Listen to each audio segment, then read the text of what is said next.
This morning, more confirmation that a violent Venezuelan prison gang has made its way into Colorado. Police in Aurora releasing that these 10 men, right here on your screen, they're members of the Tren de Aragua gang, and they're operating in their city. Officers are currently investigating reports that the Venezuelan gang has attacked multiple people there. That claim comes after the release of this video from an apartment building in Aurora. Tren de Aragua members entering a home with guns, leading to a shootout that left one person hurt, several vehicles damaged.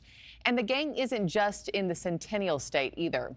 For more insights on this one, I'm now joined by Ammon Blair, Senior Fellow for the Texas Public Policy Foundation's Secure and Sovereign Texas Initiative, advocating for effective border security and immigration policies. He also spent over 10 years as a Border Patrol agent himself, and he's also a veteran. Ammon, it's so good to have you. I'll get to specifics in a moment, but first, I just got to get your reaction to this insidious gang having infiltrated the United States. Yes, ma'am. Unfortunately, what we're seeing is the third world into every one of our cities.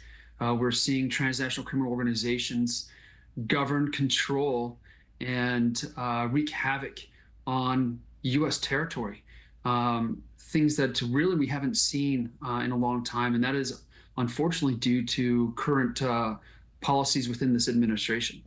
And I want to delve further into that and also point out that the Department of Homeland Security has now confirmed that Tren de Aragua members, it's not just Colorado, they're present in California, Florida, Illinois, Nevada, New York, Texas, Wisconsin.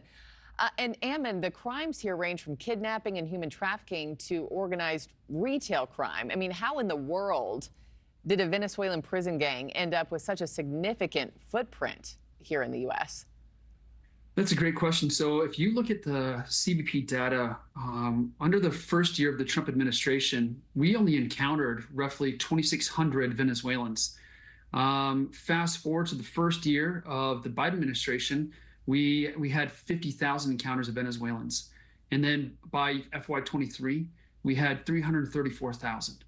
So how Tren de Aragua works is they built their entire enterprise off of the backs of the 8 million Venezuelans that are fleeing and currently fleeing Venezuela. And so they follow that migration pipeline wherever it may be. Originally, it was all throughout the southern hemisphere, like in the countries of Peru, Chile, Colombia. But now, due to open borders policies, we've now invited not only the hundreds of thousands of Venezuelans fleeing, but we've also invited this transnational criminal organization. And do you think that it's even more widespread than we even know about, Ammon? Oh, yes, ma'am. So they operate in every single Venezuelan community. So whatever state has a Venezuelan enclave, you're going to have Tren de Aragua. For example, in this small town of Midland, Texas, where it's pretty much just oil industry, right now, the Venezuelans the Tren de Aragua is wreaking havoc on the oil industry by getting into the pipelines and stealing oil. One more thing I wanted to run by you. Earlier this year, Venezuela's foreign minister called Tren de Aragua a, quote, figment of the media's imagination. How do you respond to that? Ma'am, that is straight propaganda. We know through Peruvian intelligence and other foreign intelligence that the country of Venezuela, Maduro regime, and also the state-backed cartel of the Suns is directly tied to Tren de Aragua.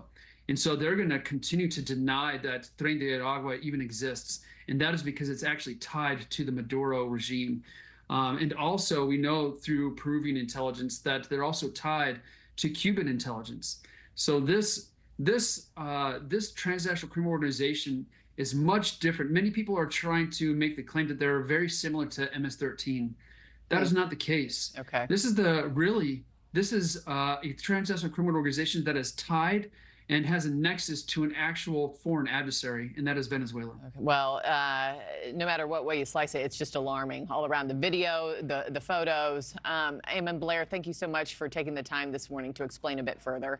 Thanks for watching, everybody. Go to joinnn.com to find NewsNation on your television provider. Also, don't forget to click that red subscribe button below to get more of NewsNation's fact-driven, unbiased coverage.